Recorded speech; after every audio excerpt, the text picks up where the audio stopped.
Mark, I have a question for you. You mentioned early on with Hope Chiropractic's logo the concept of illumination and what colors work there. So, what colors generally stick out the best when coming up with an illuminated sign? Well, clearly white, and then sometimes white's going to be your best. But here again, it depends.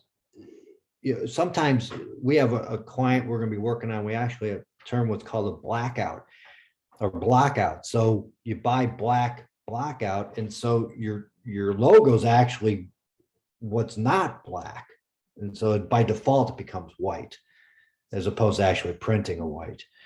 Uh, so there's that aspect. There's also with your halo effect, like it showed that the sunlight, you can get into any different, that's what's called RGB LEDs. So it's red, green, blue. They can make many colors out of that depending on the time of the year. But your blues, your blacks, those are, well, black's not going to illuminate much at all. You're mostly trying to block out there. So your purples and things. Yellow would probably be okay. You want to be on the lighter shade of things. Maybe a lighter red could be okay. You don't want to go too dark on red. You just have to think about it at night. How do your eyes see things, right? And the darker the shade, the less likely it's going to illuminate, and you're going to be able to see it very well. So it all depends what else is in the graphic. If it's just text, then you want to focus on picking a color that's going to illuminate well, or go with the perf if you really need your branded color.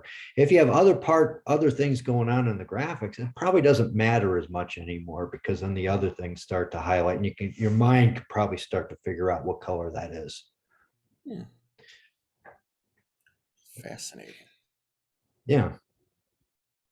Yeah. Usually what you get with halo though is you do want a darker color on the face, because now your light's shining against the facade. You want a light colored facade, so now you want your letters to be darker, so it creates more of that halo.